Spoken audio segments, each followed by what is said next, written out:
Hello, friends. Welcome back to another episode of A Place for Humans podcast. My name is Dakota, and I'm the host of A Place for Humans podcast. And today, on this podcast, we have two of my favorite people. YourMateTom and StephiLee are going to be joining in just a minute. And this is the new podcast space. As you guys can see, we got some new equipment, and we got some trippy stuff going on back there for those of you watching on YouTube. And I wanted to add another little thing into the intros of the podcast. Mommy's Little Monsterz. Shout out to Mommy's Little Monsterz. Those are this is a family I've known for many years, and they made me a little intro. They made me a little jingle. This is a little family of monsters, and this is their jingle.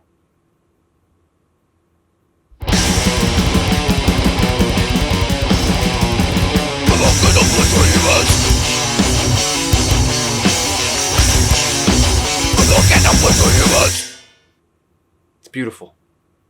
This podcast is a place for humans. That's what they're saying. So shout out to those guys. Thank you so much for making the jingle. And if you would like to send in your own jingle, then you can write to me at A Place for Humans podcast. And if you want to watch or if you want to see more of those guys that made that little jingle, look up Mommy's Little Monsterz on YouTube. And those guys are they're pretty young.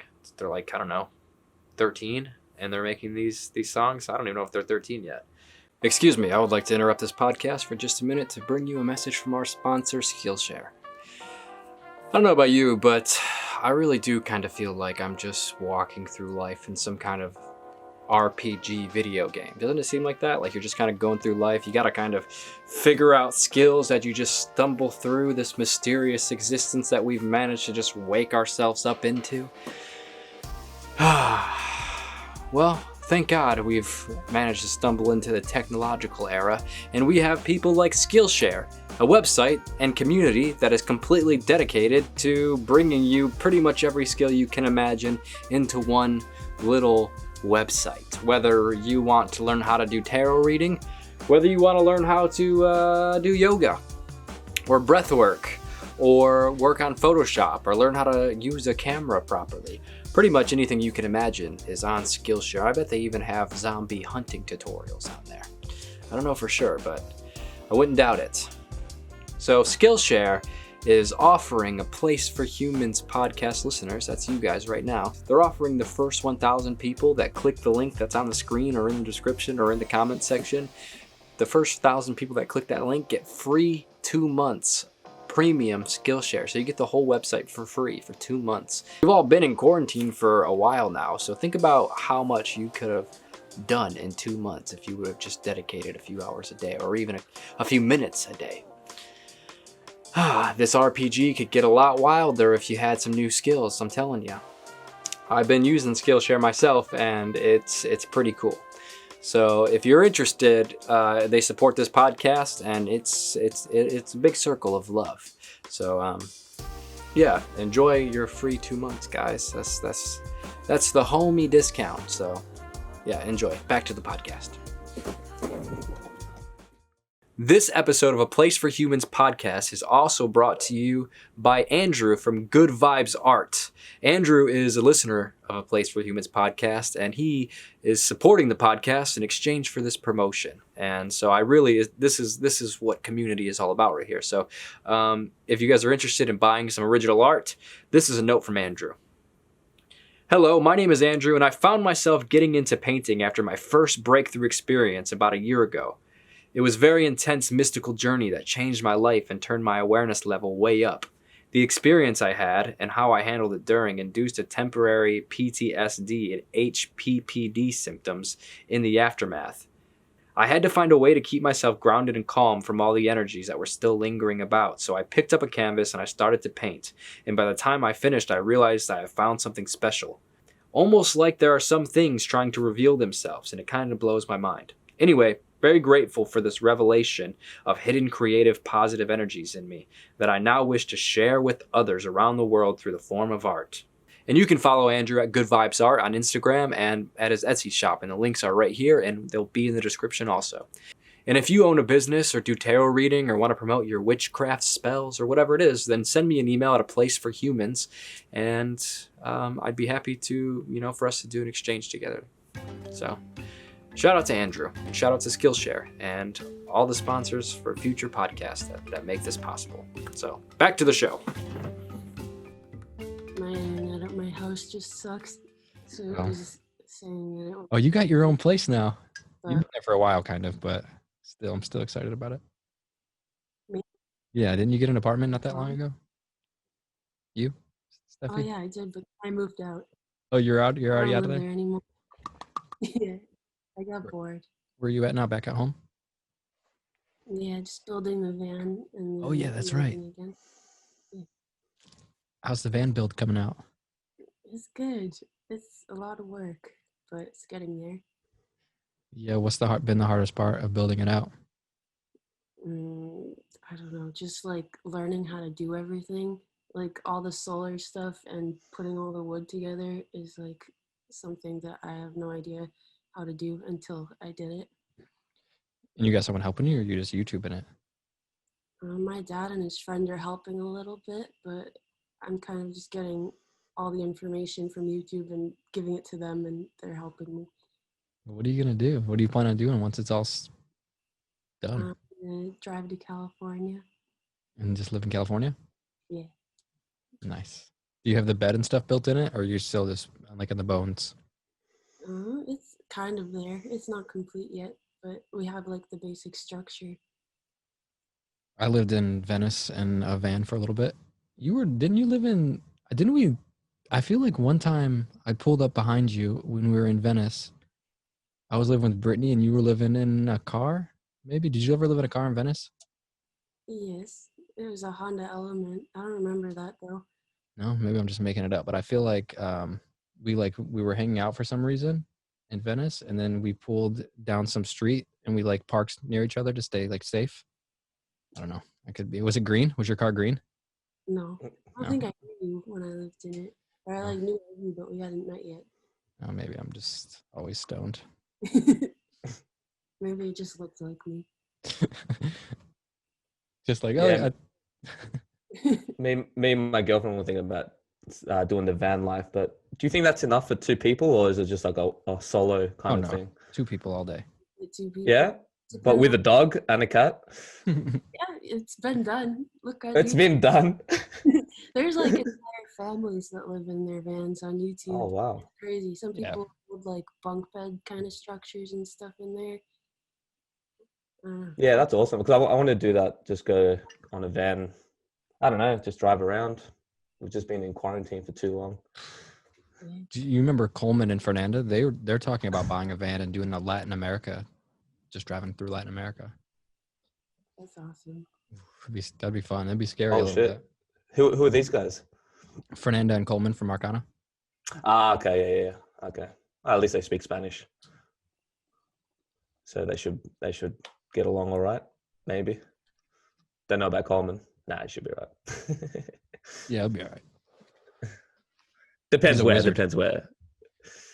Because I reckon like what's always freaked me out to go, at least by myself, is Central America, like all those countries. Like except Guatemala? for Costa Rica. Like I know, Guatemala, El Salvador, like all those Venezuela.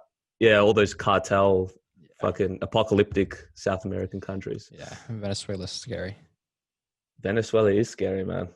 Yeah, I had a good friend who was born there, but now he lives in Uruguay. So he just told me the crazy shit that just went down there. A lot of Venezuelans escaped to Chile as well. And then now that I was speaking to one guy and he was just like kind of upset that the same shit is happening in all these countries. He's like, you know what I mean? Like you escaped from somewhere. Saying, right? Yeah. Yeah, just like, yeah. Because you were in Chile during a revolution, basically. Well, not basically, literally. Yeah, well, I don't know. How would you describe a revolution? If it's like, because is it just chaos? Is a revolution actually like doing shit and then it changes something, or is it just did anything chaos? Change? I don't know, man. This quarantine kind of fucked everyone. So, but I don't know. Change? Well, I don't know. It's all up for debate. Yeah. But last time I checked, Chile was the capital city anyway. Was an absolute shithole. So I don't think it changed for the good, personally speaking. So who knows? Steffi, you went to Mexico for a little bit, didn't you? Yeah, I did a couple of years ago. Did you go anywhere else in Central America? I've been to Costa Rica, and I think that's it in Central America. Do you like Costa Rica? I love Costa Rica. Do you? Yeah, Costa Rica is nice. It But was like 8 years ago I was there. I don't really remember it super well. I want to go back really bad. where'd you go in Mexico? Just Mexico City and a Ooh, little. Mexico City's the best though. Did you go to the pyramids? No, I really wanted to. Yeah, I didn't go either. all the time. Me and Tom, we're talking about moving to Yes. Mexico. Yeah, You should Yeah, drive your that's- van to Mexico, Mexico City. it's scary. That would be epic. Yeah, you guys can drive to Mexico from the States. That's awesome. Yeah, from California, just go down. Yep.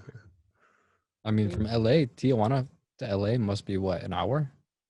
It's about 2 hours. It's right under San Diego. Yeah. But Mexico. Take it easy, dude. But take it. I love that meme. R.I.P. Terrence. Just- Can you see him right here? I got him on the wall.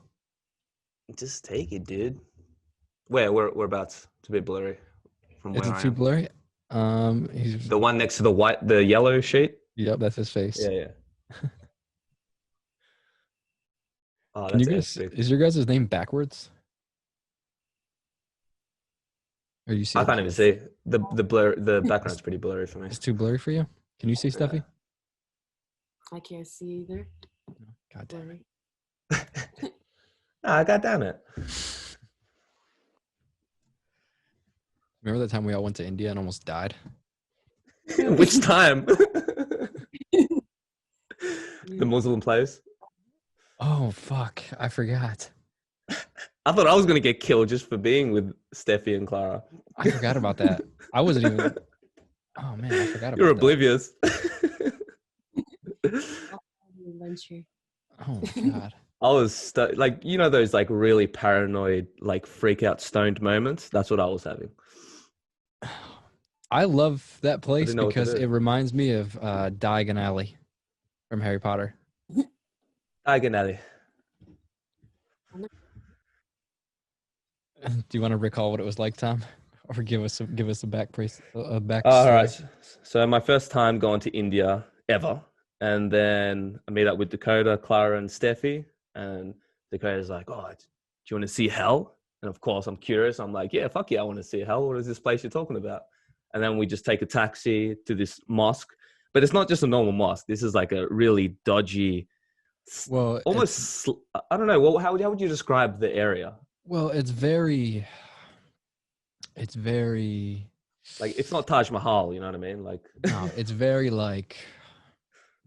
I don't know. It's like Aladdin at night, where the guy's like, "Hey, come here, look what I got in my coat," and he's got like a bunch of trinkets and stuff, and just like Yeah. dodgy people trying to like sell you things and lure you into the shadows, and there's like people Well, like, lurking, and It didn't feel like real life. It felt like a movie.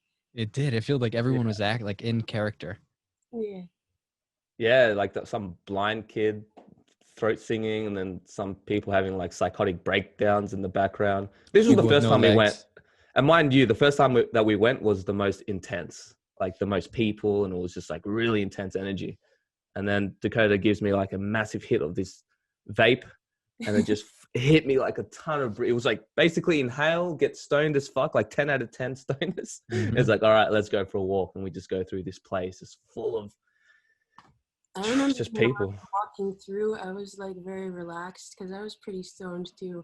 And I was just like vibing and watching what was happening, but not really like processing that it was happening like in my life. Yeah, I think me and you might have that kind of problem, where we just watch life as a movie instead of actually being in it. And then afterwards, Clara was like freaking out. She was so mad. And then I was like, oh, maybe that was a little bit sketchy. Yeah, I mean, I guess in retrospect, I totally get it, but I was so oblivious to the point. I was like, "You're mad?" Like I thought this was fun. I thought it was kind of fun, but I understood where Clara was coming Yeah, from. I understood Clara's perspective too. Yeah, So I think basically- I was picking up the fear as well. I didn't at all. Clara. I was just like straight, like just No, yeah. walking like this, like leading you guys. all Yeah, like- pretty much. Exactly. When the guy spit on me, That's And crazy. Yeah. I didn't even realize until like after when Clara told me, because I didn't even notice.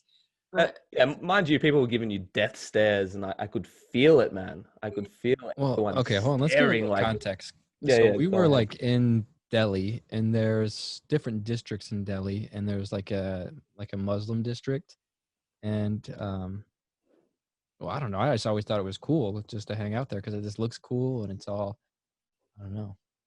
But I guess they don't like women there, white women that dress like Western women.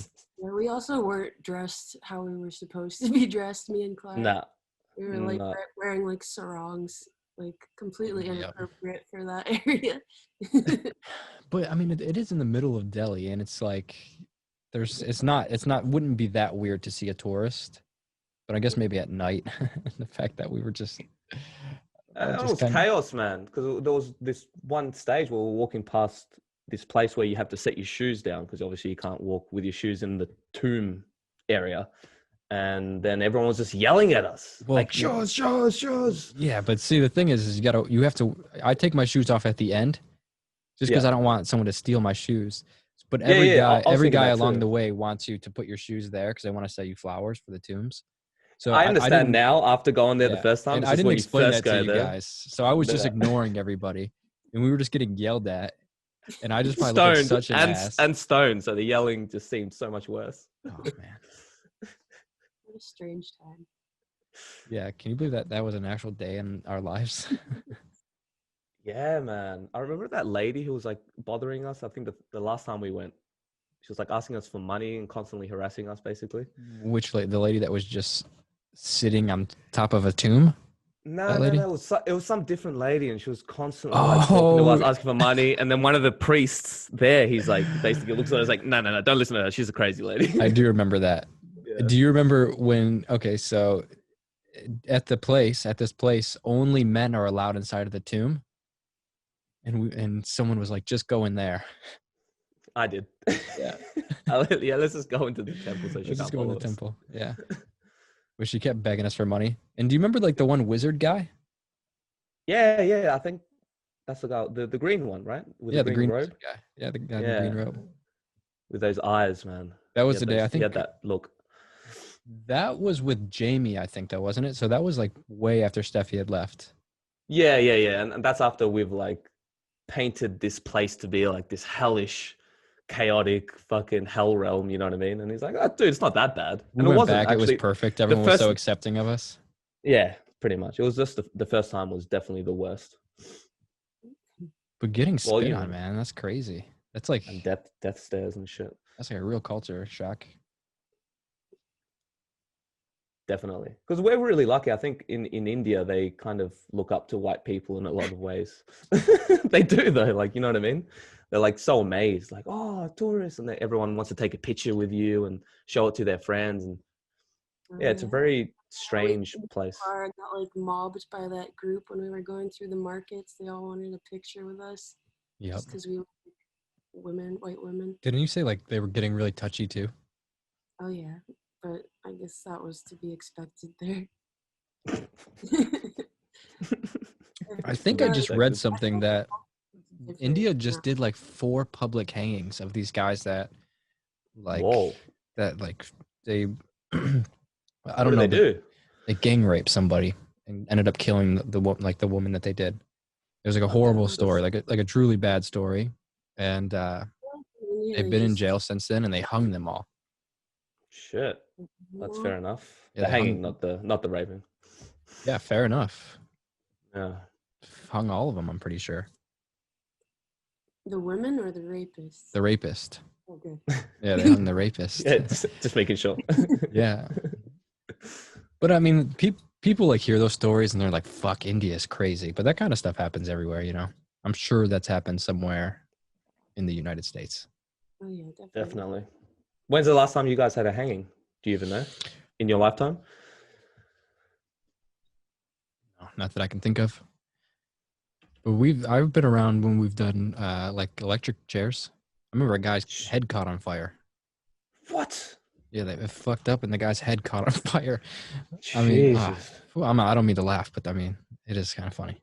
The dude's head caught on fire. in a tragic way. Jesus. And he was alive, just screaming. Ah, my head is on fire. My head is on fire. Jesus Christ. Yeah, I don't know. What do you think about the death penalty? Should people? Do you think? I remember when I was a kid, I always used to be like, it's wrong to kill people, to show that killing people is wrong. But I don't. I feel like I might have changed my mind. I feel like it is justifiable sometimes. I think if they're really like a danger to society, then maybe it's justifiable. But I don't know. In what There's kind of way? a line, and it's hard to know what crosses the line. How do you think? What's a good way to kill someone? I don't know. What are the options? Any option. Lethal Injection. Lethal injection. That's the way I'd go. Or, It depends whether I'm in a kind mood or in a sadistic mood. Torture a person, but like kill them pretty like painlessly if possible. So maybe injection. Injection. Put them out of their misery. Yeah, like how you put an animal down, you know, sort of thing. How would you personally want to go out? Me? Yeah, both of you guys, I guess. Laughing gas, I heard that's a pretty good way to go. You can die from laughing gas? Yeah, it's have enough, you just Jesus. That's a pretty good way to go, I would imagine. I'll take that too. That sounds nice. Just laughing to death. How would I want them to do it to me? Maybe have them Some starve me dramatic to way. death. Jesus. Why would you want that? I've heard that's one of the worst ways to go, man. I don't know. I just feel like I probably deserve that out of all of those deaths. Just starving to death.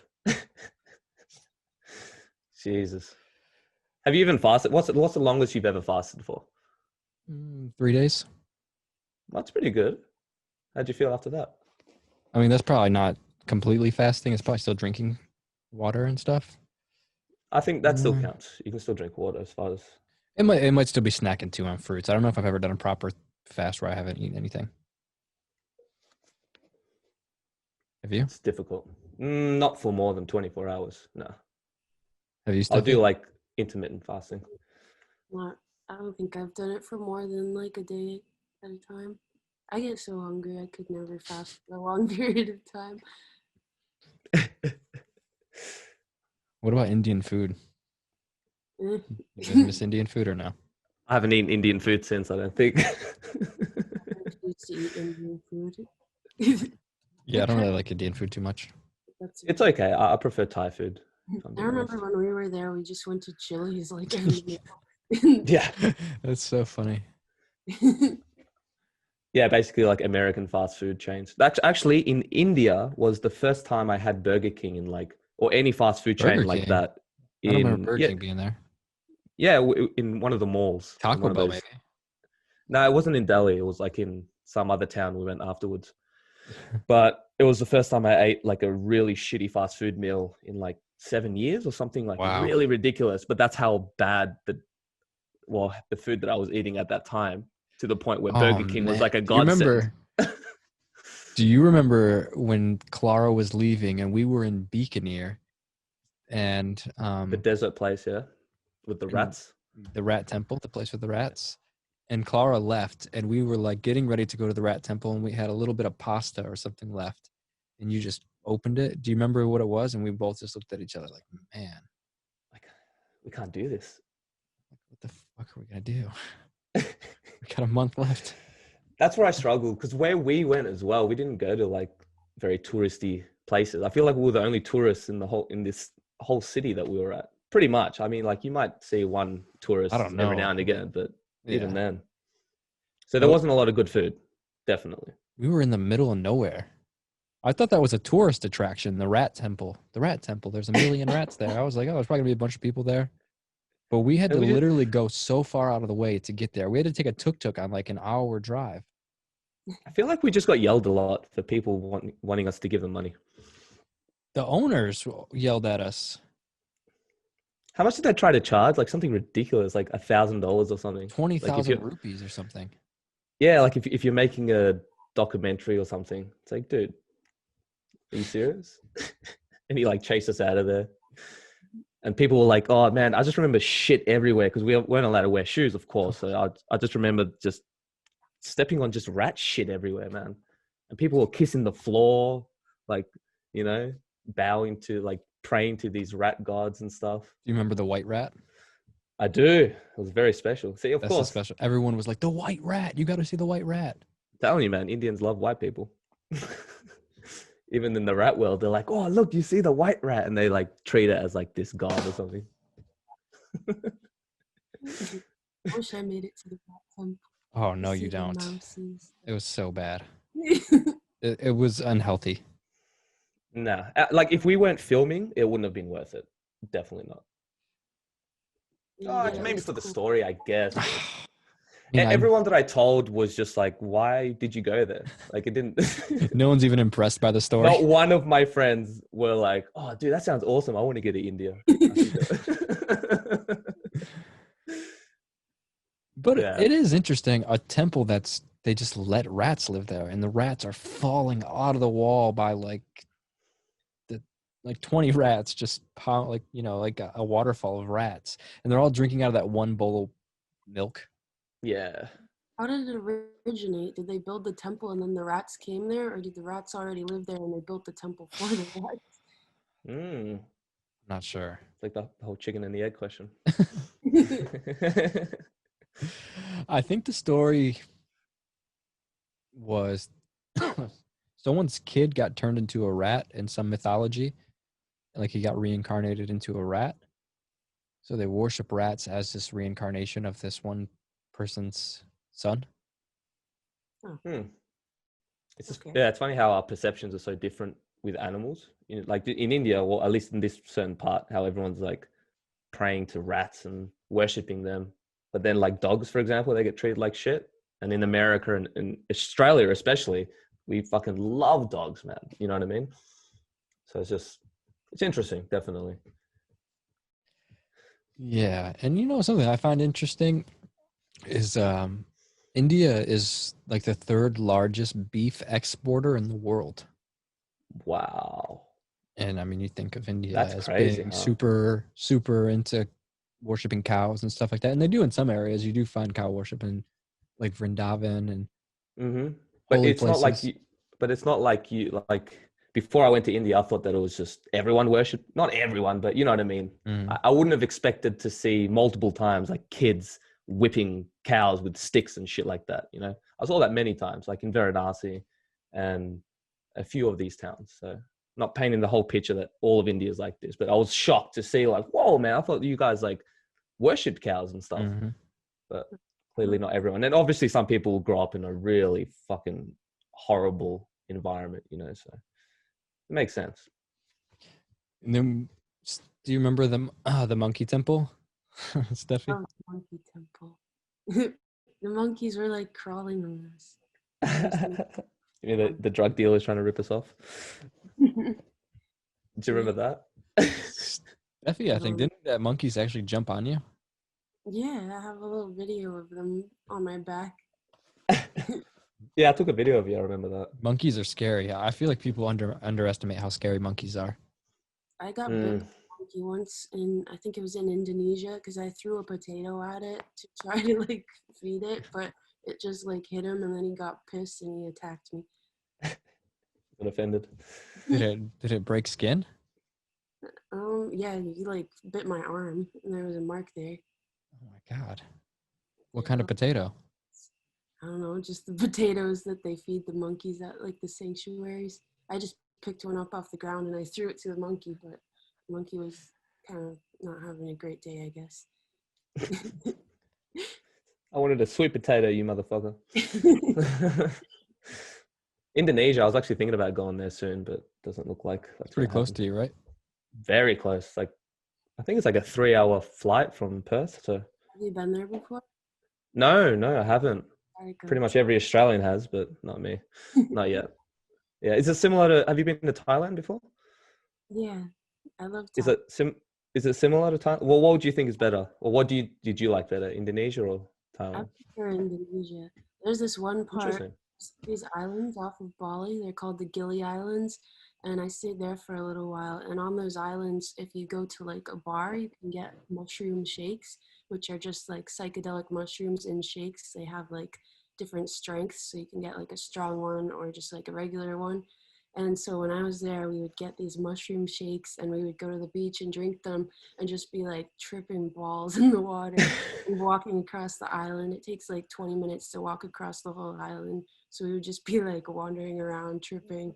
And all the locals like, kind of knew because that was just like what tourists kind of do there. It was so fun, but also like That's epic. it's crazy. I've heard that mushrooms is illegal in Indonesia except for Bali. Is that right? In my experience, it's like the opposite. In Bali, the laws around drugs are like a lot more enforced, but then on the island off of Bali, they don't care. Okay. Yeah. Because there was that famous Chappelle Corby or whatever her name was, some Aussie who got caught with a lot of weed and she got locked up for like a long time. Yeah. You get fucked up in Indonesia. How long? For drugs. Sometimes life, sometimes death, man. Death seems to be not an uncommon punishment for drugs. I wouldn't even bother with weed in Indonesia. It's too risky. If you get caught, you're gonna get fucked. It's probably terrible, I would imagine too. Jesus. Do you know who Wang Ode is? No.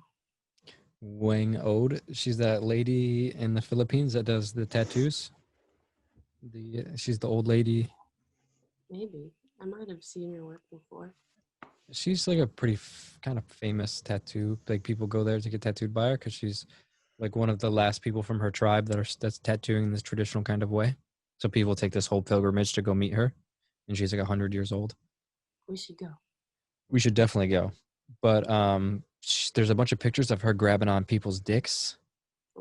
What? She's like 100 years old, and she grabs on dicks. Why? I guess everyone needs something every now and again. I don't know. It's just a bunch of pictures of her grabbing a dick, laughing with the person. They're just like smiling like they're having a good time. There's maybe 8 pictures. The guys are laughing too? The guys are loving it. Oh, shit. Okay. As long as it's consensual, it's kind of okay. Yeah, victimless crime, I guess. I kind of want one. I kind of want one of those pictures.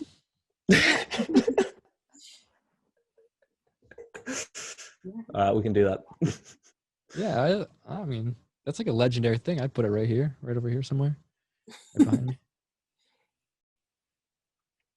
And then plus you get a tattoo by her. It's just like, well, not quite the same. But it's like when Maestra Justina gave us, when she gave us hickeys. That's true. I had mine for ages. Yeah, we got hickeys from a shaman. Where was that? At the ayahuasca thing? Yep. Why? Well, she didn't give us hickeys on purpose. She was just sucking demons out of us. Oh. Yeah, obviously. Come on. What else? Hickey. I remember explaining that to my girlfriend. I was like, "Where'd you get that hickey?" It's like, "A shaman gave it to me." Okay, yeah, sure, buddy. No, I swear. She was sucking demons out of me. A fishbone came out. Yeah. Demons in you anymore. That's always good. Can you take Friends, ayahuasca, Steffi? I don't know. I don't think it would be good for me because I've heard that it can affect your liver. It's like kind of harsh on the liver, and my liver is already like kind of compromised because of the medication I'm on. So I don't think it'd be good for me as much as I want to try it. It's pretty heavy on the body, I would say. Yeah. Yeah.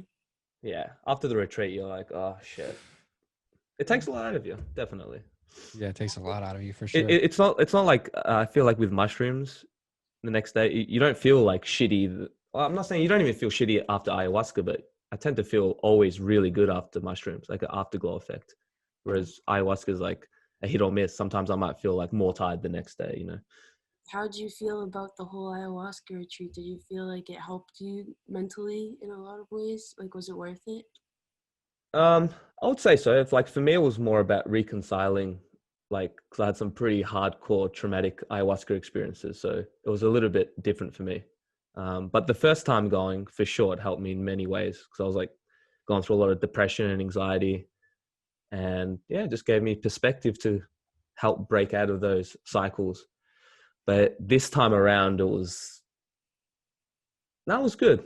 It was good because I left the last time I had ayahuasca like 3 years ago. I kind of left traumatized, and I had like a really scary experience. And then when I went back with Dakota, it was really good. Okay. Yeah, I went back to like some of these scary realms, but I went into it with a much better mindset. So I remember there was one ceremony because Tom was maybe sitting too. We have little little beds in the ground, little mats, and I remember there was one night I heard Tom weeping from a few. Yeah, just weeps begging away. for it to stop. It's like, I'm sorry, please, like And that then- stage. So there was Tom, and then we ended up making friends with another guy, and the other guy was like maybe diagonal from where Tom and I were, and he was just screaming, "Somebody kill me! Somebody kill me, please!" fuck. Yeah, like full on. Oh my god, the ceremonies get wild. They're so crazy. We're laughing out of empathy, by the way, because some people are like, just Oh, think we're yeah, horrible no. human beings. I've laughed because I've been there. Yeah, exactly. It's scary, and the It ceremony. is scary. Fuck yeah, it's scary.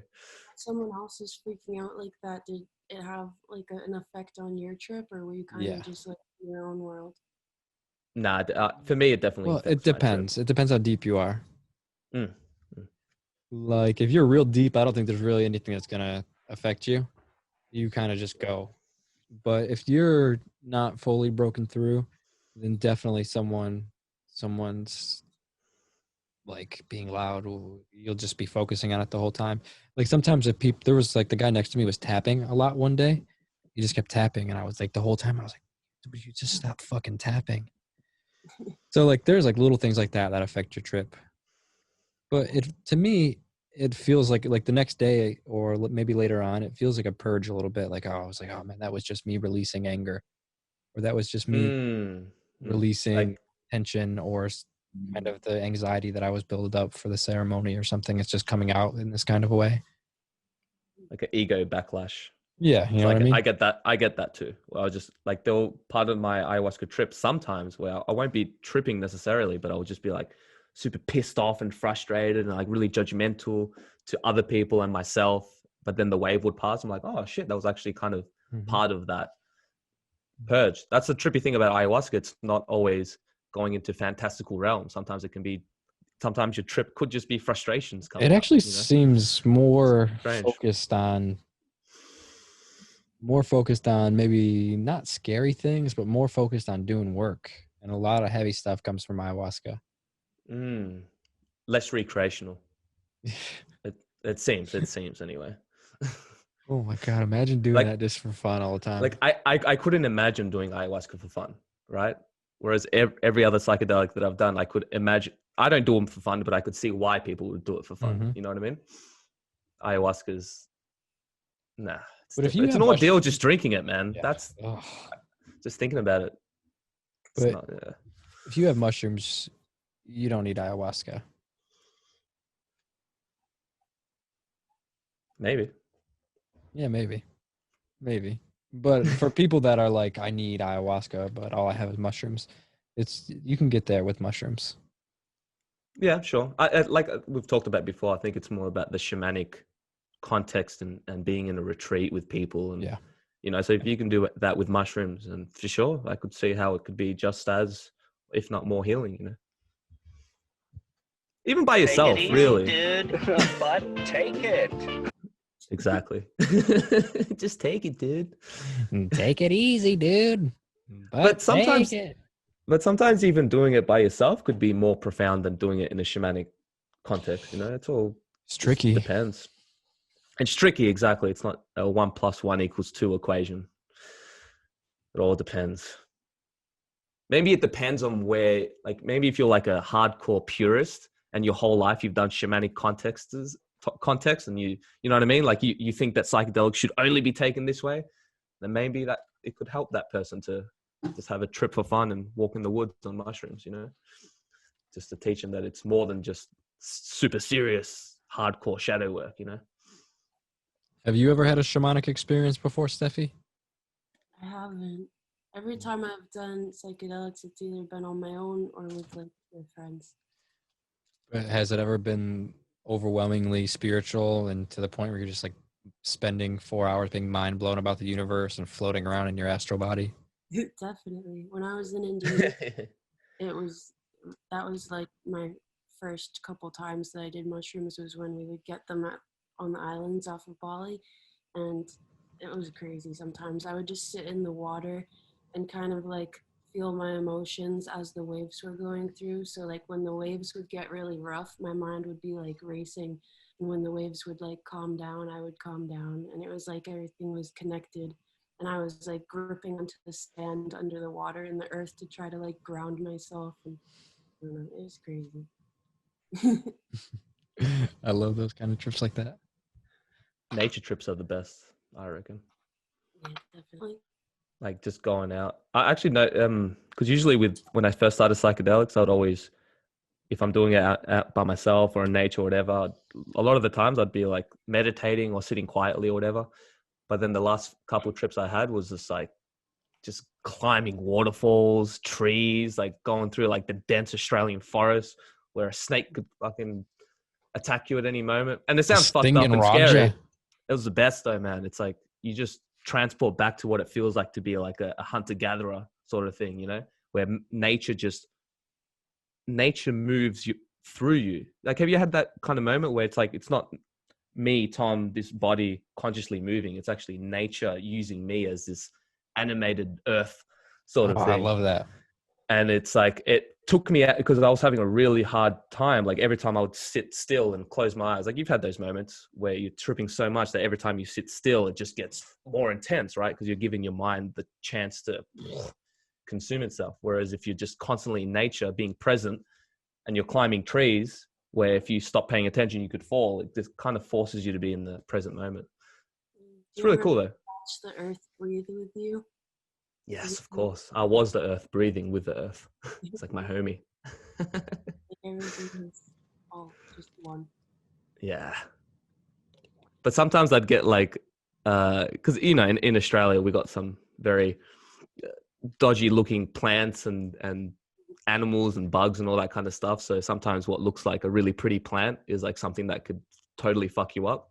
And sometimes that would manifest through a trip. Like I would look at a certain kind of bush and I'm like, that bush looks kind of dodgy. I don't trust that person. Like, and I feel the spirit of the plant trying to lure me in and trick me sort of thing.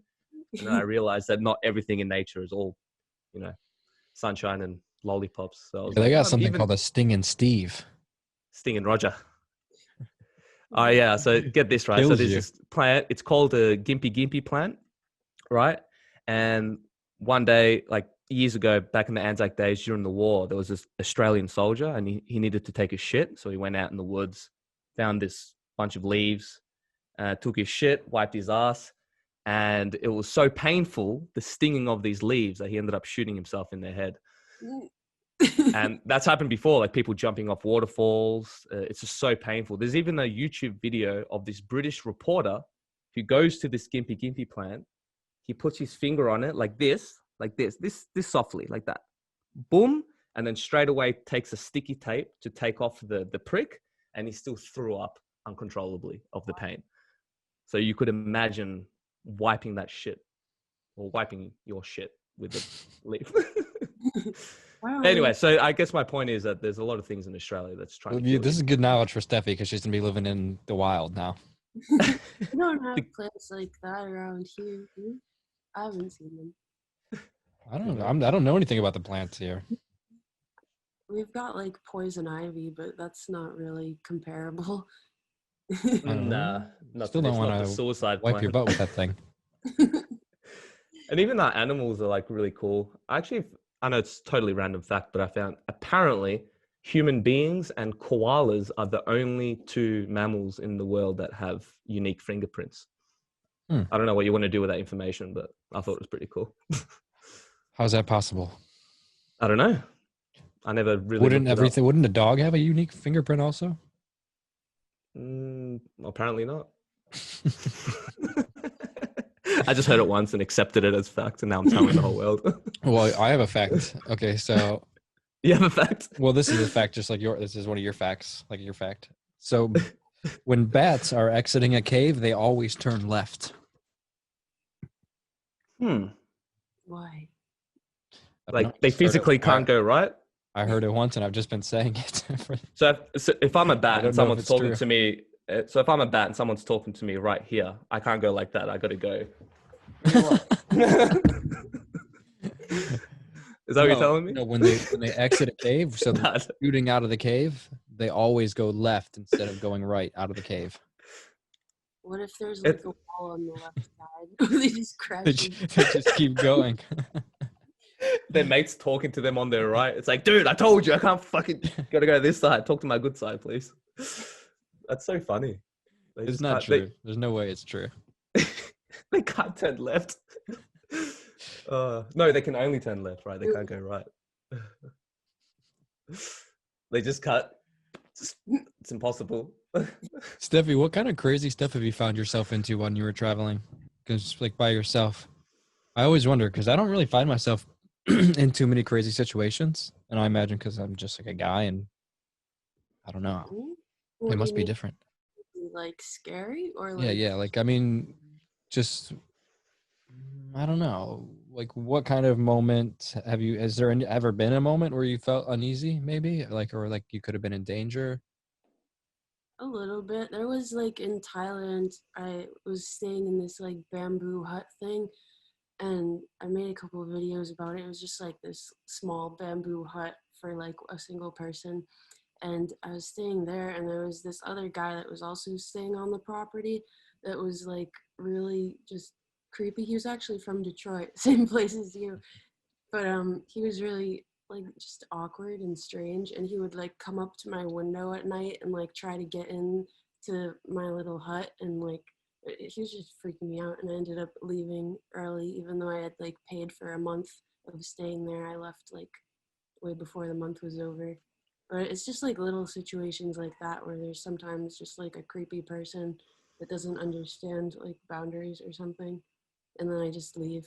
But nothing awful has really happened to me, knock on wood. Hopefully it never does. But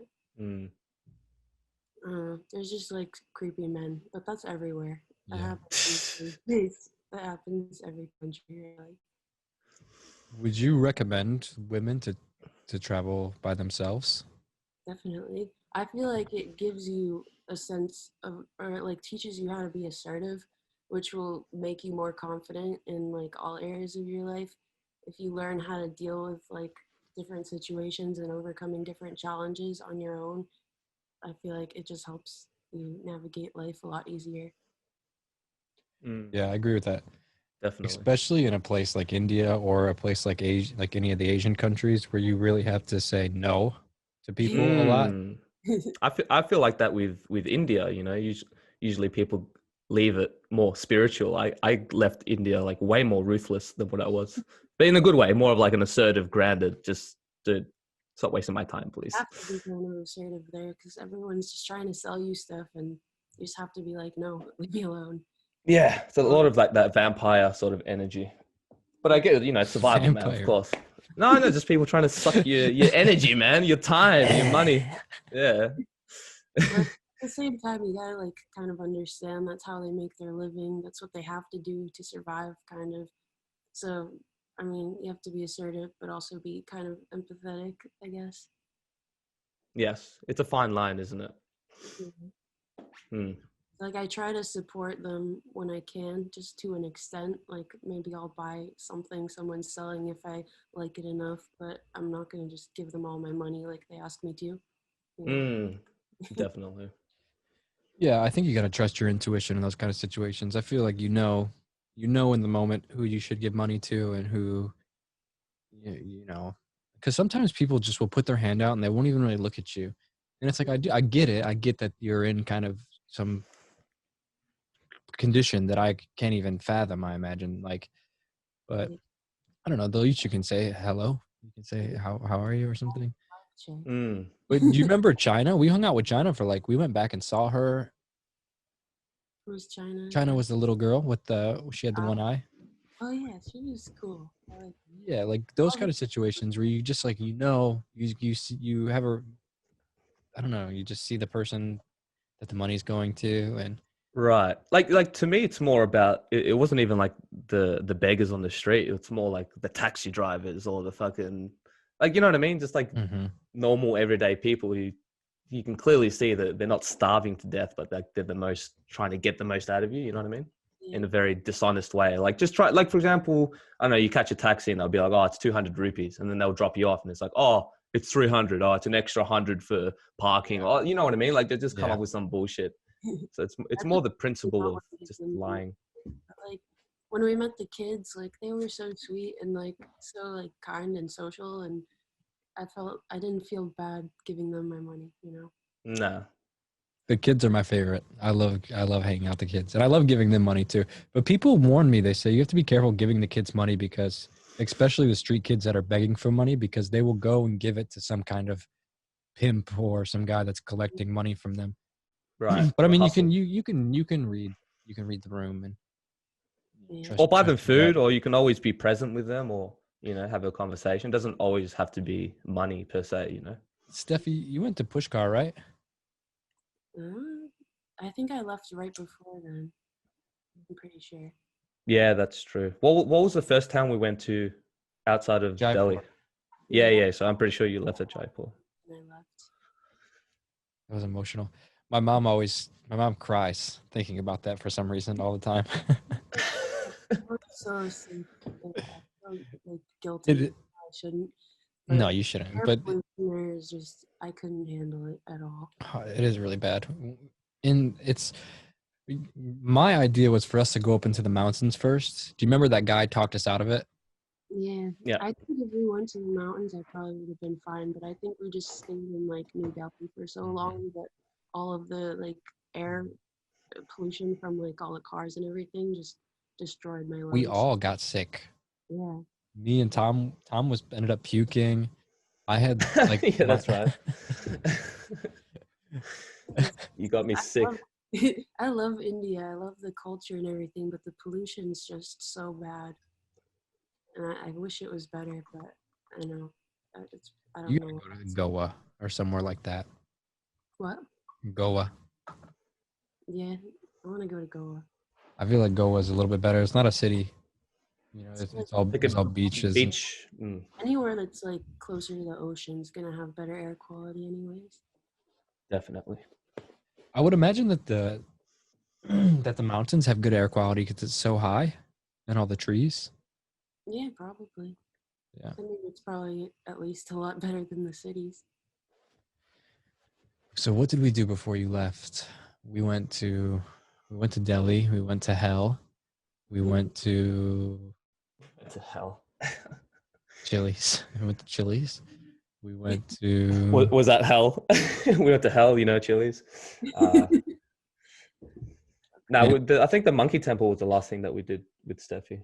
Yeah. Like the last big activity. And then we went to Jaipur and went to that hotel, and then that's about the time that I left. I never got to take a picture with a camel, which is kind of sad, but one day I'll get that. You've never met a camel ever? I met the camels, but I wanted to get a picture with the camel, but then I was dying and left, so I didn't get it. But it was still cool to see them. Do you think your new medicine would help? Definitely. I feel Really? like I don't even have CF anymore at this point. Wow. That's so Lung crazy. function about 80% now. Like compared Wow. to a year ago, it was about 40%. So it's a huge improvement. I don't know if I would be able to survive India still because I mean, even you guys got sick. The pollution is really bad. But I think I would have a much better chance than I did a year ago. Just go straight to the mountains this time, I guess. Yeah. If I ever go back, I'm just going to go to the mountains. Like, stay out of Delhi. Or the beach. Yeah. How much of that plays a role in you having the inspiration to travel the world? How much does CF have a role? Yeah, or do you think you would do it either way? It's hard to say because I've never not had CF. But Yeah. I feel like having CF and also watching my mom die at a young age kind of taught me a lot about how fragile life is, and it kind of just made me want to like do everything that I want to do and do it fast. And one of the things I really wanted to do was travel, and so I just kind of started doing that. But now that I have a life expectancy that's potentially a lot longer than it was, I'm kind of just Yay. slowing down a little bit. And instead of just rushing to keep doing everything, I'm just kind of enjoying my time in each place for a little bit longer, if that makes sense. Yeah. Is there anything that you want to do? Like, do you have a bucket list? No, but No? I mean, there's a couple places. Swim I with sharks or anything? I want to go to Australia really bad. Yes, come along. You can stay with us when you come down to Yeah. Melbourne.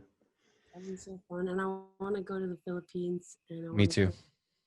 I want to go around Europe a little bit more. I've seen a couple countries, but not very many. But outside of traveling, is there anything you want to do? Mm, Jump out of an airplane or anything? I don't know.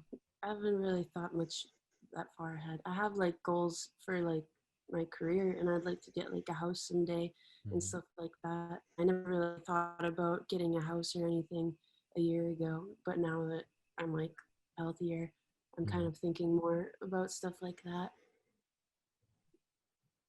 But for now, I want to live in a van and travel because I need to like get all the traveling out of me before I settle down anywhere.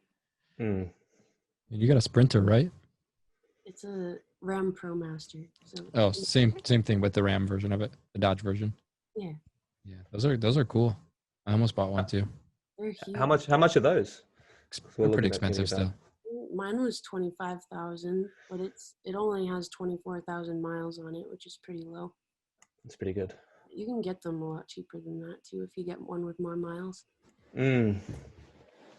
Yeah, I would like to just get a van and just travel with a dog and a cat. That would be awesome adventures. Don't worry about the cat though. Don't let him jump out. You might never. See Nah. He's been what's the term? Reinstitutionalized. He doesn't like to go outside Oh, too far from their house. Yeah. okay. Do it. Why not? YOLO. Hey. Do it. Get a van. Yeah, we will. We're thinking out of that or an RV. It just, we're just gonna think of like pricing and stuff, or might even rent one for a certain period of time because we'd like to do it for like a good six months. I think would be pretty cool. Just buy a shitty traveling van. around Australia. Yeah. Okay. I was looking into renting a van in Australia. I almost went to Australia like a couple years ago, but then I never made it there. But if I ever go, I'd love to like rent a van and just drive around everywhere. That'll be epic. Yeah, we'll do some. I'll show you some cool things. I'll show you the Stingin' Roger. Stinging Steve. Stingin' Steve. That's offensive, Dakota. You can't say Stingin' Steve in the same sentence. What? Dude, to men named Steve? You know, Steve Irwin died because he got stung. True. I'm just being annoying. Oh, R.I.P. Steve Irwin. I'm totally offended. How dare you? I'm getting off. See you later. I really do get upset about Steve Irwin's death, though. That's one of those ones that hit me. Like my top 4 celebrity deaths. Robin Williams has to be one, right? Yep. Robin Williams, Steve Irwin. Wait, let me guess. Nah, I'm gonna guess I mine. got nothing. Who else hit you? Michael Jackson. Michael Jackson.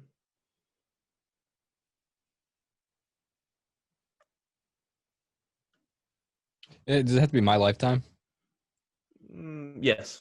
It has to be like a death that you remembered.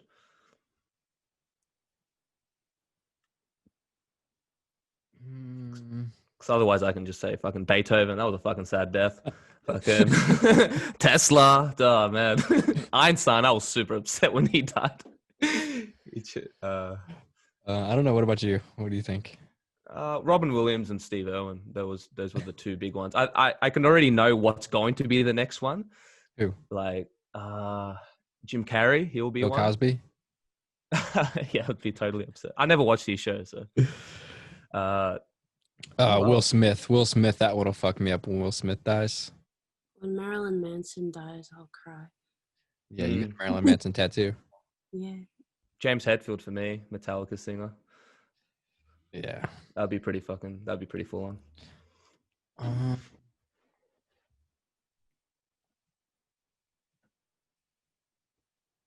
Joe Rogan. Oh, don't let him cry. He's not allowed. Yeah, right. He's got to live. We're gonna have to upload his consciousness into AI so he lives forever.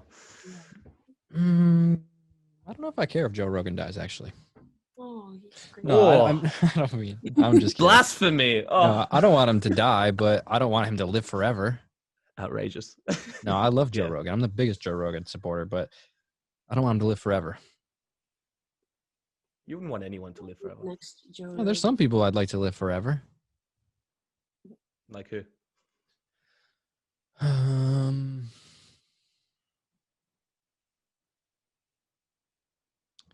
Who would I like to live forever? Well, I'd probably like to give it to the person that asked for it, like the queen or something like that, or she's just drinking baby blood to stay alive. Jesus. I'd make her stay alive forever, and then just make her realize what a stupid thing she was wishing for. Immortality, drinking from a like goblet of baby blood.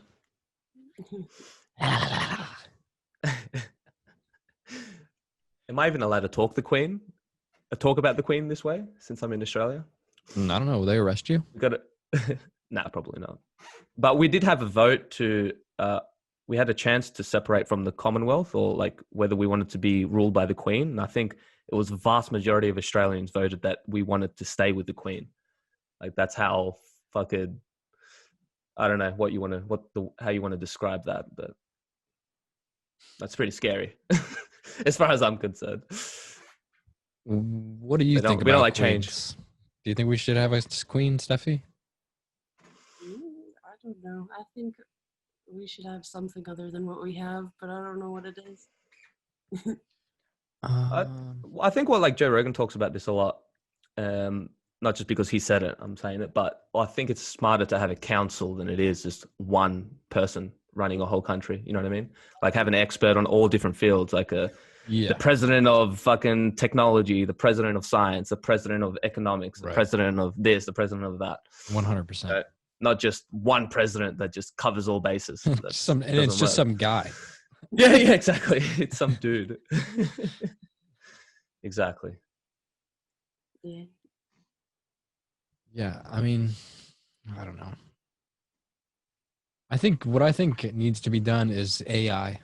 AI needs to fully wake up, and then that way AI can make all the political decisions for us. It'll be all based on math, so it'll be able to determine, I don't know, based on equations, what's going to happen if you go this way, what's going to happen if you make this decision, and the AI will be able to say, okay, this is the path of least resistance and least damage and most benefits. If we go this way has the most corporate benefits. If we go this way will, whatever. But AI will be able to do that, I think. But the only thing about that is that someone who's influencing the algorithm, or like who's building the foundation of that AI. Will there still be some level of control? Bill Gates. Bill Gates. My mate Bill.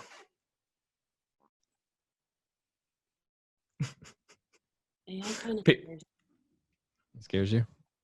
Yeah, it just seems. I mean, maybe I don't understand it fully. It seems complicated. Like, Artificial intelligence? Yeah, but like, how could that run a country? How does artificial intelligence have like morals or a sense of like?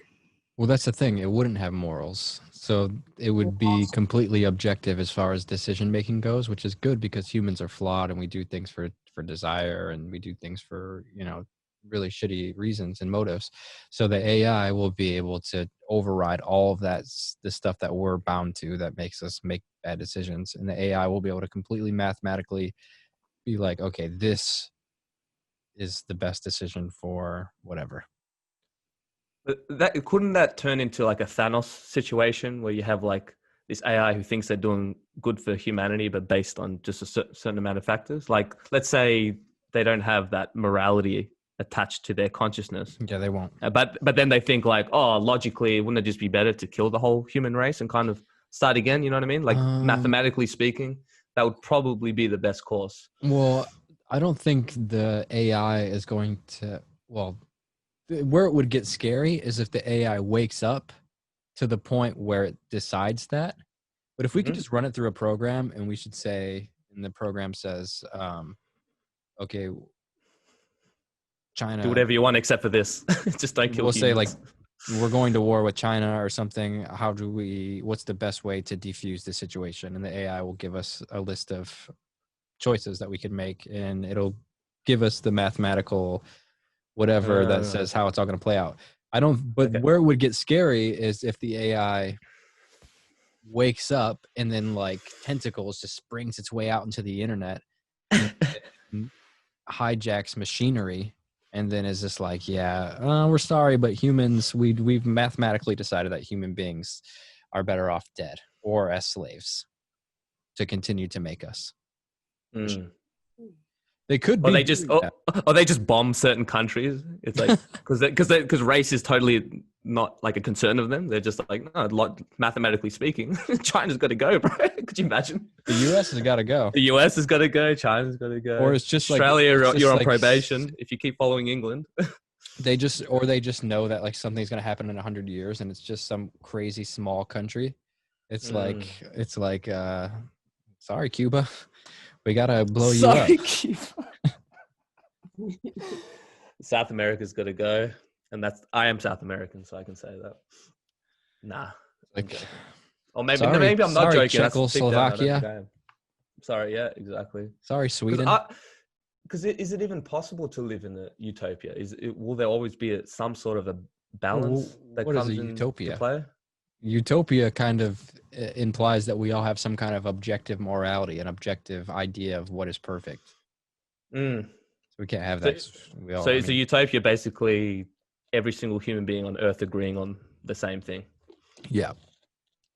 Pretty much, which is impossible, right?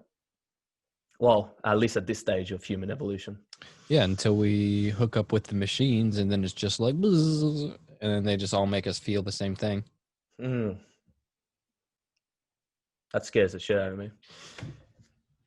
You know what I think is actually going to happen? This is what I really think is going to happen. I think there's going to be information wars, and I think, for example, Russia is going to hack us, and just like WikiLeaks, they're going to do an entire country leak where all your Gmails get leaked, all your cell phone text messages, and all your MySpace messages, everything since the beginning of time of the internet. All the data gets released from the United States. It would completely create civil war. Cheating husbands would be killing, or, like cheating husbands would be getting killed. The police would be, or corrupt politicians would be getting hung like those kids in India in public lynchings. Sure, yeah. Demons rise to the surface. When kind of everyone symbolic knows to everything. So, but it's good for two reasons. It's good for two reasons. And it's bad because it would completely cause civil war. And I mean, that's the way you really fuck a country up, is to release all their shit like that. That's an internal warfare. But the thing that would be good ultimately is because everything would be out on the surface, and you would know who everyone is. And I bet there would be a program just like WikiLeaks where you could type in like StephiLee, and then it shows me all the pictures StephiLee has ever taken, all the emails she's ever sent, all the times her and her boyfriends have gotten to fights or anything. Every porn search, everything. Porn search. Oh, all like the stepsister, every drug you've stuff. taken, every shitty thing you've ever said about your friends and family. And you can Control F and just find certain words. So you can be like, okay, I want to see what they said in context to this word. And then it searches through all your history forever. The solution is never use your phone or the internet again. And then, well, or accept that every person has demons, which will, if this happens, lead to some kind of transcendent state where we're all just like, oh, finally, we can just be who I am. Full transparency. Yeah, it could be a good thing. Will be leaked. It's the pendulum. The pendulum always swings to the extreme. So it's going to get real bad where everyone kills all the cheating husbands. And then it's going to be the bliss of being like this egoless, free person where you're just like, yeah, this is who I am. And it's all on the table. It's like that'd be a very liberating feeling. And then I don't know where the balance would be, but Yeah. pendulum Like you said, always swings. after a lot of violence and death and destruction, because you got to think as well, we're going to find out who's a pedophile. Everyone. Yeah. Just that alone, just that piece of information will Trump. completely turn society Biden. upside down. Biden's a pedo. For sure. What? Really? I mean, I don't know if I could say it like that. I was sounding pretty confident. Allegedly. He's allegedly. But yeah, I probably think based on the video evidence that I've seen on YouTube, I know things can be arranged to be painted a specific way, but I mean, the dude it's hard to get away with some of the stuff that he's done. Sniffing hairs. But I also feel like denying a YouTube video just because it's a YouTube video is just as stupid as accepting it blindly. Like, you know what I mean? Like when people be like, oh, where did you get this information from? Oh, a YouTube video? But then what happened if like a super genius scientist made that YouTube video? Is it still doesn't count? Or I just don't get it. Like people always say you're supposed to choose the lesser of the evils. And I feel like that's such a stupid way to live. Isn't that proof that the two-party system is bullshit if it's forcing us to engage into a morality of, let's just choose the lesser two of the evils in this competition of pedophiles. Actually, yeah, I watched The Witcher, and that's what they said. Like, choose the lesser of evils, and then the guy's like, doesn't matter. Evil is evil. You know what I mean? Why does it matter if it's lesser or not? So that's what I'm saying. Like, why are we engaging in this system for? Why do we? Like everyone, I mean, I get it. I do get it. Because, I mean, if we vote Biden in, then more liberals get into the House or whatever. But it's just like, aren't you done playing this game at this point? We have all been alive long enough to see that things don't change. Like, it changes a little bit, maybe. Fear of the unknown, I think, is a big part of it. It's like, the devil, it's better the devil you know than the devil you don't know. That's how humans seem to have acted anyway. I don't agree with it, but, we're scared of change, man. We're a very slow changing species on a collective level. But who knows?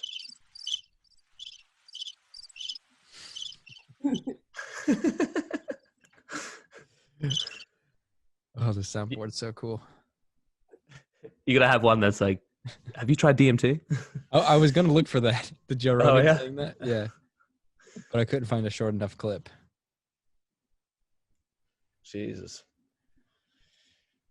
Yeah.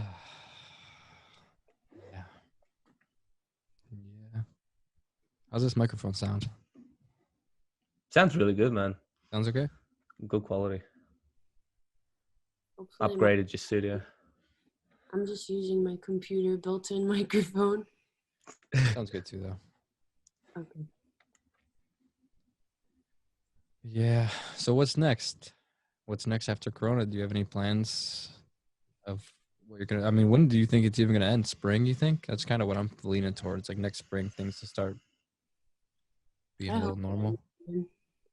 What is the ending point when they make a vaccine? I don't know. Isn't the virus like kind of mutating or something? So Yeah. it can even be effective for whatever strain of the virus this is turning into. Yeah, I mean, it seems like we're just gonna have to kind of accept the risk that this thing is just exists. We should just let the weak die and move on. Yeah, I feel like we should too. I've been saying that for years. It's like if a lot of people get it and like a lot of people become immune to it, we'll have like herd immunity, which is the best way to like end a virus I've read. People are going to be commenting like, you idiots. Yeah, because I guess an argument for that would be like the systems would be so overwhelmed that society would collapse. I mean, come on, man. This virus has a 99% success rate for recovery. Yeah, isn't like we got to let that 1% go. Yeah, exactly. I'm pretty sure hepatitis is more dangerous. I don't know, actually, is it? I just said a random thing and just hope to God that it's true. Sure, you did. Sure, awesome. Not really a good answer for this. Like, I don't know what I would do if I was in a position of power. Like, what is the solution? No, it's really hard. There's always a price. No matter what you do, someone's going to suffer. And I don't want anyone to die. We're just joking. But the thing is like I saw the effects on normal Peruvians that this had. because Peru is still closed down completely. I had to take a humanitarian flight out of Peru. And the people there that work, they can't work. Normal people can't go to work because there's all this, everything is locked down. Nothing's really open. So all these people that make their money just by day to day, just like normal Peruvians that are living in the Andes and stuff, they have no access to funds anymore. And So even here in the U.S., like our economy is not doing well right now, and like I don't know what the solution is. We could all go back to work, but then a lot of people are gonna die. So it's like, what's more important? It's hard to say. Well, it also shows they've been giving us money too, and I believe that shows that like a lot of us can work from home. And this might be a good time to introduce a universal income to people. What's universal income? Meaning people would be getting a monthly income from the government. But what would they have to, like, how would that be? Just that they just give it to us. They just give it to us. Even if you're I think Andrew Wang, is that his name? You heard of that guy? No. Sounds somewhat familiar. I think his name is Andrew Wang, but this is one of his ideas that we're going to come to a point where we're going to need to give people universal income, meaning that the government is going to have to supply people an income because of technology, because of things like automated trucking is going to put a lot of people out of business. Automated machines in stores and stuff like that are going to put all these cashiers out of business. And people aren't really going to have jobs, and people can't afford to go to school. So he's suggesting that we need to give people this, like a monthly fee. What if we just raised pay but reduced hours? So like the jobs that you can't have technology do, people could still work, but they just wouldn't work as often, but they would still get about the same amount of money. Like what kind of jobs? Like a cashier, you mean? Like retail, labor. So, like construction or something like that. Because humans need to work, man. It's important for us to work. Because I also think like giving everyone just free money and then a bunch of people just not doing anything. I don't know. I don't know if that turns out. Yeah, and just, people think about how many criminals that we've probably avoided just because people are too busy. Just working all day, every day. Yeah, and then they get home, they're tired, they drink. Whereas if you have like 7 days a week, it wouldn't be good for the psychos. That's all I'm saying. But then how do you weed them out? I don't know how many psychos there actually is. But the thing I think of is just like, that's the whole point of getting to the future is that becomes completely convenient for us. Is we don't really have to work. I do think that there is a part of humans that needs to work. But I feel like we need to be creating things in order to stay sane, whether that's like in a form that's monetizable or if it's just like painting for fun. We would be doing it no matter what. Some sort of thing to do, some purpose, so we don't go insane. Exactly. Yeah, I feel like humans need to create or work or like. We've been doing that since the start. Yeah, exactly. Just even in quarantine, man, how many people are starting to lose their minds? There's only so long that you can just stay home and watch Netflix, Yeah. You got to do something. Are you starting to lose your mind? I wouldn't say I'm losing my mind, but I'm getting a little bit over it. Yes, I definitely want to leave because, like I told you, we're in stage 4 quarantine right now, so we can't actually do anything. I can't even go for a nature walk. You know what I mean? You're actually just like at least when it was stage 3 and it was quarantine, it's like, yeah, whatever. My life doesn't change. I can still go out for a walk or whatever. But this time around, you can't do anything. If you do go for a walk? You get a $1,600 fine. Oof. Or something ridiculous, yeah. Unless you have like a letter stating that you have permission from the government because you have this specific job or whatever. But yeah, you can't even leave 5 kilometers out of your house. Otherwise you get fucked up. So, but I've been watching a lot of, I've just finished Breaking Bad last night, watched the movie, and that was fantastic. I love Breaking Bad. It's the best. Oh, so good. You know what's funny? Someone was just talking, like I was talking on a live stream last night, and I was talking about how passionate we were about our Maria Sabina movie. Yeah. Me and Tom were talking about making a movie about Maria Sabina. You know who that is? Yeah. I don't even know Oh, how the conversation came about. OG mushroom lady. Oh, because we're basically. going to Mexico, so we were like, we should Yeah. make something while we're there. What's And Well, we were like, mate, might as well just it's a go strong hard. possibility that we might even live there. You know what I Yeah. mean? Like that's Definitely, like a really that strong can possibility. happen. I'm doing that. You've met Maria Sabina before, right? No, Maria Sabina's been dead for a long time, but I met someone that lives in the same community. Like I met an old lady that looks just like her.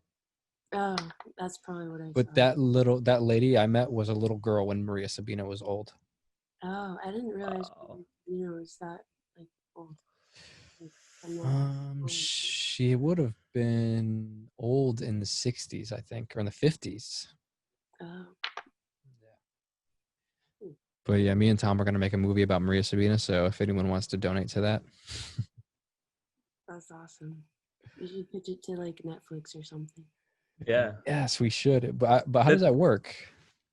I have no idea. Well, let's start. Let's make a solid script before we I'll ahead just of email them ourselves. after this podcast. Yeah, dude, no, you good. I feel like Dear with Netflix. Netflix, just like if I'm just imagining I'm Netflix, if someone was to, pitch an idea, it better be something that's like at least ready to work on or close to, not just like an idea. This is a great what I mean? story. I feel like Netflix would love this one. Yeah. Do it. I feel like you guys have the skills to create a really good documentary too. Two of you together. And we would hire people too to help. Yeah. So it would be both. We'd do a documentary as like a behind the scenes and an actual movie. Yeah, because we would Featurette. we'd have to be really diving deep into the culture to really understand it and to properly Yeah. represent like how We'd have to live there for a while just to like absorb the energy, you know? because we want to know what's how going on. Maria Sabina lived. You know, we want to And feel. you got to do it right, man. All the best movies of all time have been from directors and the crew like really immersing themselves and dedicating like a good chunk of time to really, you know what I mean? Like, I think Mexico would be awesome. Even Breaking Bad, there's a lot of like creative ideas that we can take from that. Obviously not the meth criminal underworld thing, but they got a lot of cool shots. Like, you know what I mean? Like in New Mexico desert and stuff. I'm sure there's a lot of We call it fixing good. fixing good. Yeah, exactly. It picks up from the end of Breaking Bad, but like a Mexican parallel version. Or no, it could be just a Mexican parallel version of like a really fucked up hardcore criminal gangster who turns super good. He becomes a teacher. Yeah. It's like the opposite of Breaking Bad. It's Scarface to Mr. Chips, not the other way around. Fixing good. Fixing. But that's a great show. I reckon that's the best show of our time, of our generation. From Yes. start to finish. I don't think there's a. Did a you show watch that, that's Steffi? Close. Oh, that's It's the such a best. good one to get into. And it's a perfect show. Like if you look on like the rankings of best seasons to worst, it's like the best season is season 5, then the next is season 4, then season 3, then season 2, then season 1. As far as I'm concerned, I don't think that I'm not aware of a TV show that literally gets better and better and better So and good. better, and then it ends on the peak. No one does that shit. There's too much people like. There's too much money on the table. You know what I mean? Like Breaking Bad could have easily gone for another 5 Yeah, seasons. but what about But it would have gone. The quality would have gone down eventually. Game of Thrones? See, that ended to me horribly to the Yeah. point where Game of Thrones was my favorite. Like I always put Game of Thrones and Breaking Bad as the 2 greatest shows of our generation. But the way it ended, it just ruined it because it's like all the A lot of character people said development went out the window. It's like, what the fuck, man? Why do you Like think a show, a conclusion is supposed to be a conclusion. It's supposed to tie up loose ends. It's supposed to be satisfying, and you know what I mean. Like, and the beginning should have foreshadowed the ending in some way. I think all the best shows do that. Whereas Breaking Bad was just like, And why do you think the writers got so bad at towards the end? because they wanted to start the new Star Wars movie. So because they wanted to extend Game of Thrones for another couple seasons, but the writers are like, no, we want to write Star Wars. So we're going to rush this. That's pretty much what it was. What shows do you watch, Steffi? You watch anything on Netflix? I watched Midnight Gospel. Ooh, shout out to Duncan. But other than that, I don't really watch shows. You don't get into shows like that? No. I just have a short attention span, so I have a hard time getting into shows or even movies. Just like, Like, what were we talking about? I just get Mhm. distracted so easily. I don't know. I'm bad at just like sitting still and watching something. Yeah. Fair enough. Midnight Gospels. They're doing a second season, actually. I'm pretty sure. Good. I love it. I got to finish that one. I've watched half of the Same. first season. Basically like a podcast turned into a TV show. I think Adventure that's Time literally meets what it is. podcasting. Yeah. I think they literally went through his podcast and took clips from it and then animated it. I don't think they got clips from a podcast. I'm pretty sure that all these conversations were recorded specifically for this show. Okay. As far because I just don't remember any of these. I haven't heard of any of these podcasts, and I'm pretty sure I've watched like most of Duncan's stuff. I could be mistaken, but Isn't the Church of What's Happening Now going away? They're ending? yeah, what's happening there? So is he just rebooting a new podcast? Is that what's going on? And why? Not sure. Lee's leaving, I think. Lee's moving. Everyone's moving. Everyone's moving out of LA. Duncan's moving out of LA too. Oh shit, I don't know if I want to say that. But the I know because the Ramdas people moved to LA and they were like kind of stoked because they were around Duncan and stuff. And they moved from North Carolina. And then Duncan's moving to North Carolina now. Everyone's moving out of LA. I know, obviously, you know. Isn't California like on fire right now? Yeah. Yeah. Really? Bad. It got like there was a ton of lightning strikes and it started a ton of forest fires, mostly Northern California. It's like they're not doing well right now. That's crazy. Even like, remember Dakota when we went to Peru earlier this year? Australia was like fucking burning at a like a very alarming rate. It's like apocalyptic shit. Mhm. It was a while. I think Australia was on fire for, I don't even remember, but it was a good month or two, right? Do you remember? For a long Like time. it didn't go out. It was a long time, like Oh, nonstop. look, the koalas were dying and stuff. Yeah, over 1 billion have died. So 1 billion? that's a million less. Did you say 1 fingerprints. billion or 1 million? 1 billion with a B. There's 1 billion koalas on Earth? Well, at least 1 billion wildlife died. I don't know if it's koalas specifically, but a shitload of koalas died. That I know for sure. 1 billion. Yep. They're too stoned to get away, man. Do you hang out with Too koalas soon? often? Hey? Do you hang out with koalas often? Actually, koalas are one of the very few wildlife animals that I've seen. I'm pretty sure they were already endangered before the fire. So I think now they're almost like extinct. Son of a gun. No. It's kangaroos that we have an overabundance of. So if I was to see a koala, I'd be like, oh, that's fucking awesome. Like, What would you do if you kangaroos, seen a like, oh, yeah, there's kangaroo? another one. I was like, oh yeah, there's another one. What's going on, mate? Steffi, you ever seen the video of that guy that punches the kangaroo in the face? Oh, one of my favorite. Probably. I've seen a lot of kangaroo videos. Have you ever seen like the huge kangaroos? They're like jacked. Yeah. They Oh, like, yeah. They look like UFC fighters. No, they're crazy. It's funny how like it's usually Australians who have like the least empathy for kangaroos. I know some do. I've had some comments like, oh, how like, I don't know, insensitive you are for eating kangaroos. And it's like, and there's some white lady. Yeah, Tom eats Yeah, kangaroos. you can. I don't eat kangaroos, but Is that common there? yeah. Oh, depends where. Like where I am, like in the normal cities, no, our normal diet is like what you guys eat. You know what I mean? Just standard American food. You guys. Yeah, you guys. You guys. No, but it's not uncommon. I mean, you can go to this petrol station and find kangaroo jerky, emu jerky, no problem.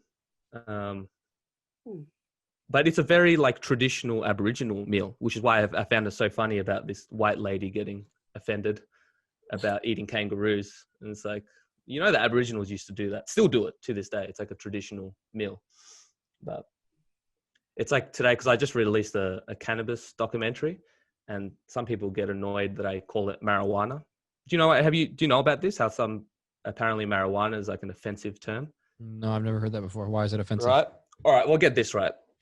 So the term marijuana was coined by, I forgot whoever was involved with illegalizing weed in the first place. So it was basically like a slang term to insult Mexicans, right? Like these Mexicans, they're smoking this marijuana plant and they're raping our white women.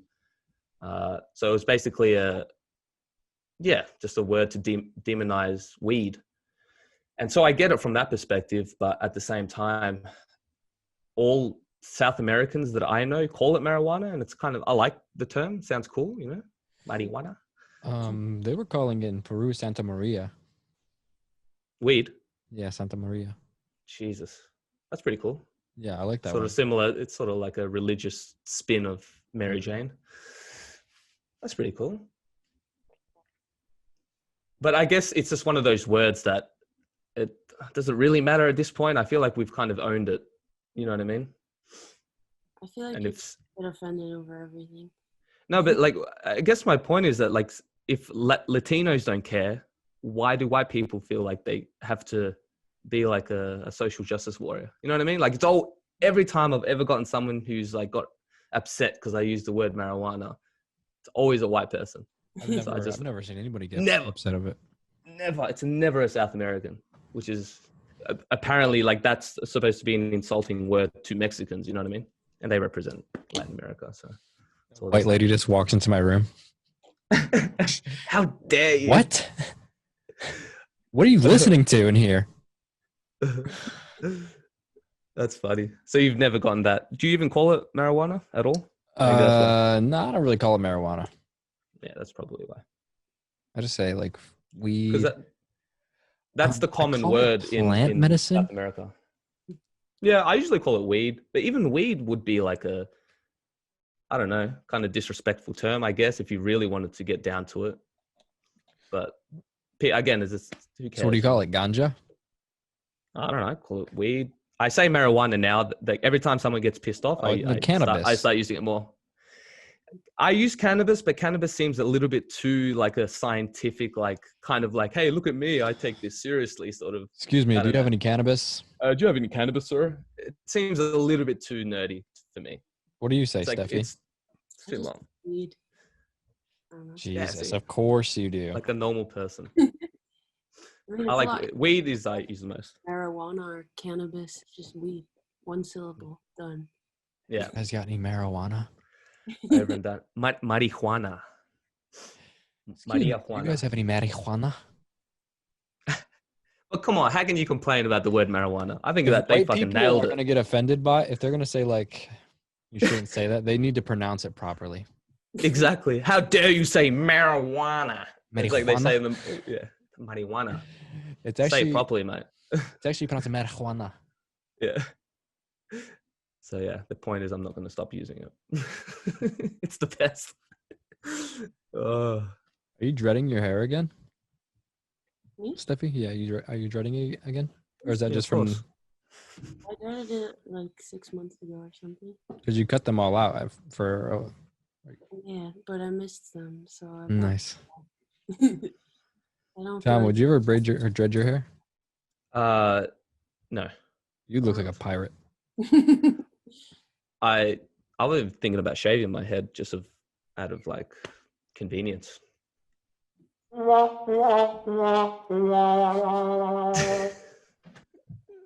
should dread it, Tom.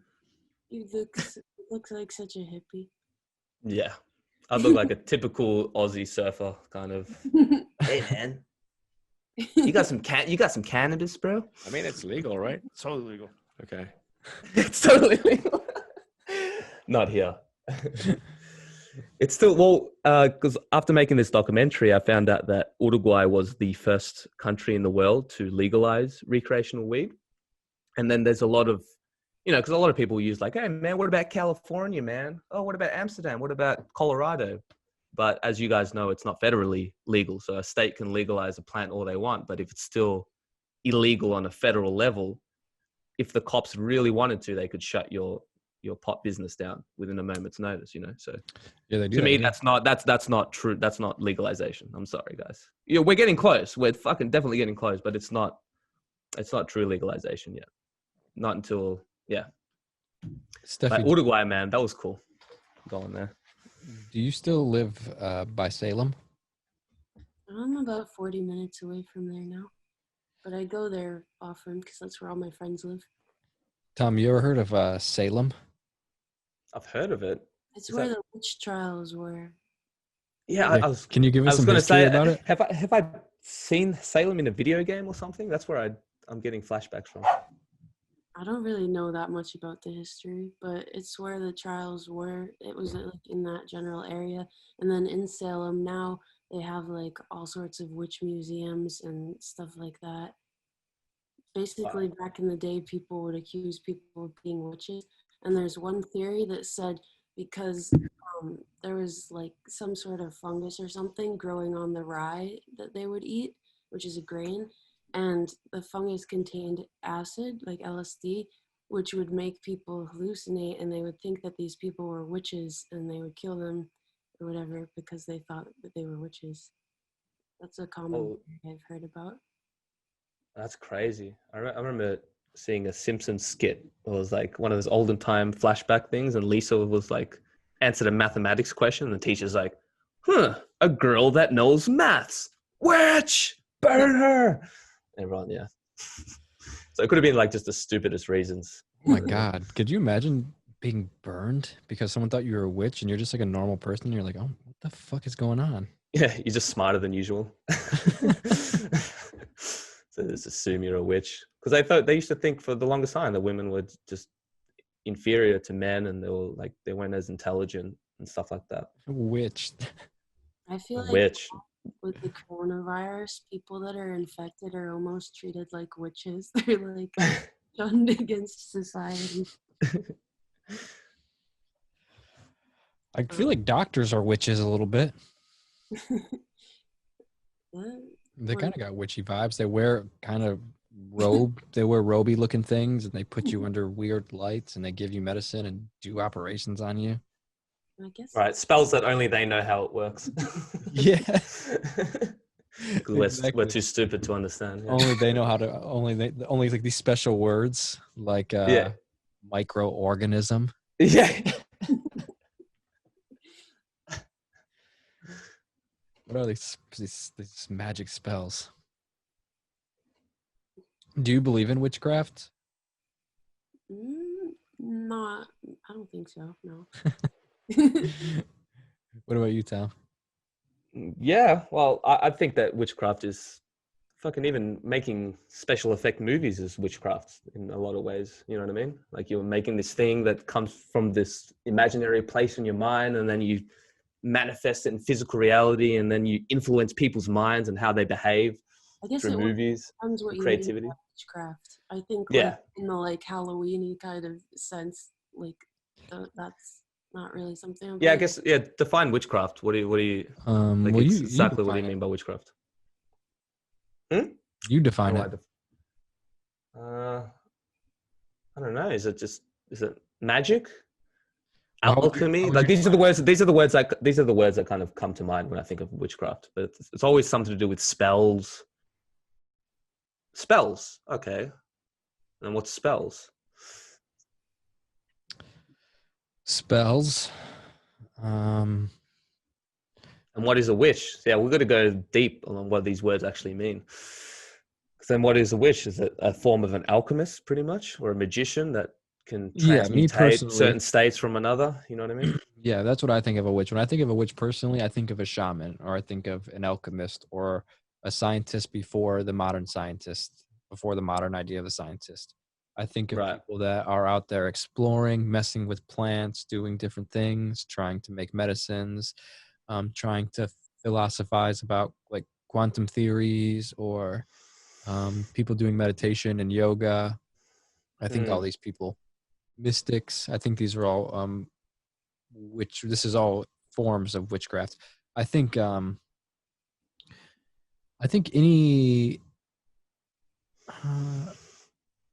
marketing. I think marketing is witchcraft. Advertising is witchcraft. I think capitalism in a lot of ways is witchcraft. It has all of the tenets of like a religious thing.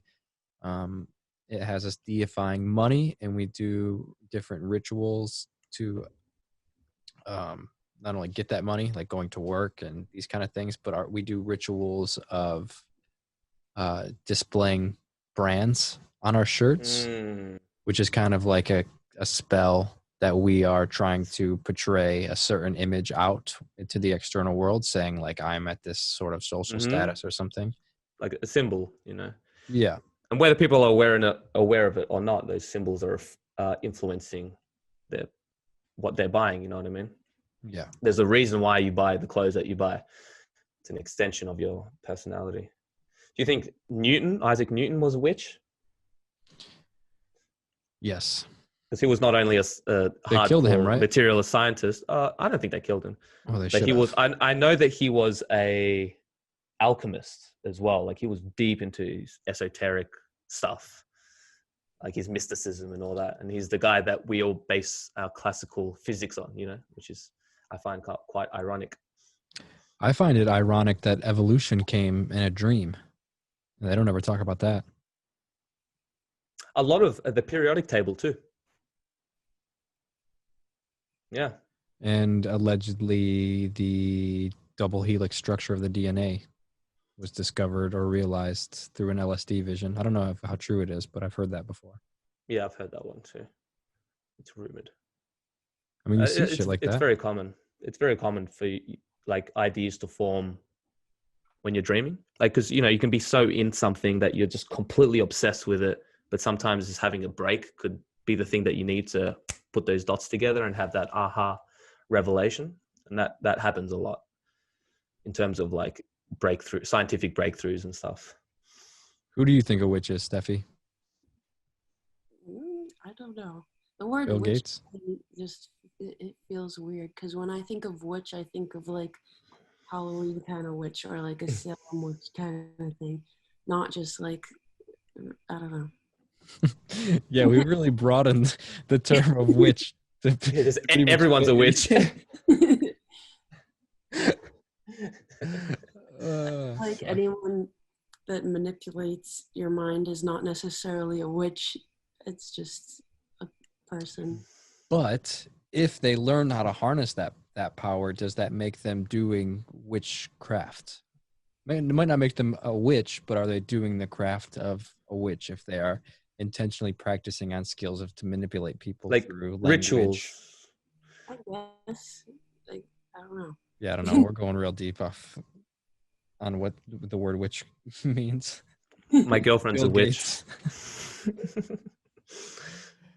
But I can see it. I mean, the queen is probably a witch, and the queen's probably a witch in a real kind of way where she's probably actually doing real witchcraft, like sitting inside of circles and maybe there are different categories for witches, you know what I mean? Like there's like the golem fucked up demonic witches, and then there's probably like the lighter awesome witches like Stevie Nicks. Sure. Yeah. So just depends. Like with every group in life, there's always going to be good ones and bad ones and everything in between. So like everything. Did you just buy that thing for when there's like an awkward silence so you don't feel as weird? Yeah, pretty much. I thought so. Well, we've almost done 2 hours. Wow. Really? Yeah. Holy started- shit, that went quick. Mm-hmm. Is there anything you guys want to say, Steffi? I don't know. I don't know what to say. You gotta ask me questions. You're in charge here. Are you working on anything right now? Van builds, a series to go along with it on YouTube, a clothing line, Nice. a couple different things. Tom, you're also working on a clothing line, and you're also working on some YouTube stuff. I am, yeah, just in the progress of finalizing new designs, and ordering samples and stuff. So I've already got a merch store through Teespring, but I'm gonna do it like properly, legit.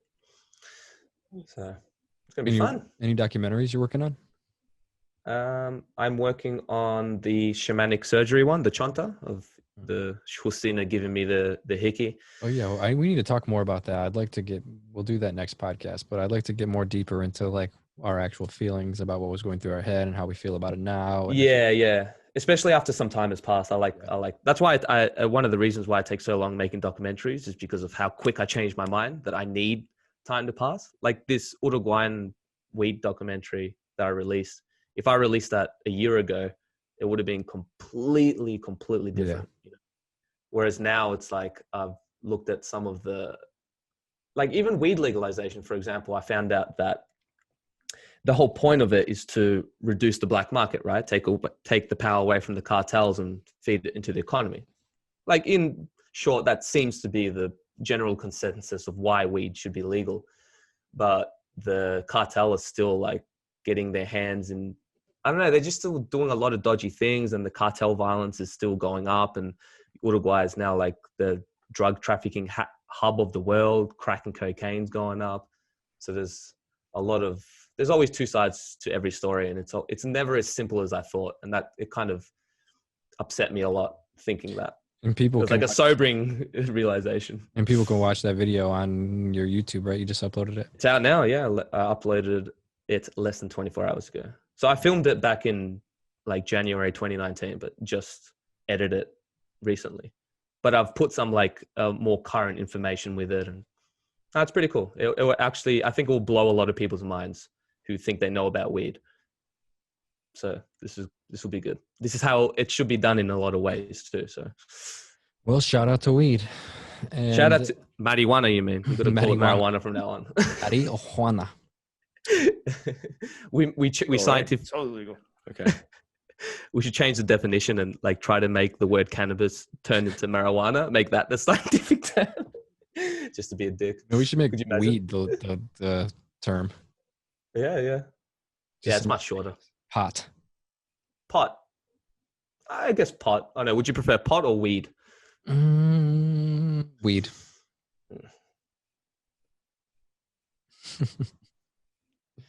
Okay, well, if anyone wants to find Tom and Steffi in the world, well, I don't know their actual addresses, but you can find all their stuff in the descriptions below. And that's it. That's it, baby. We did it. Thanks for having us. Yeah, thanks for having us on.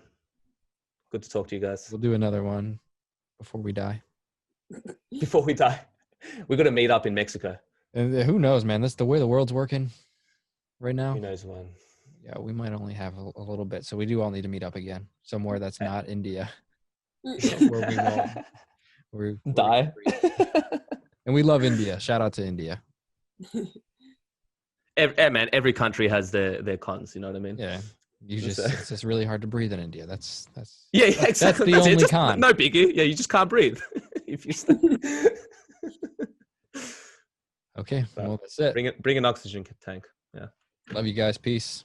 All right. Bye. See you guys. Peace out.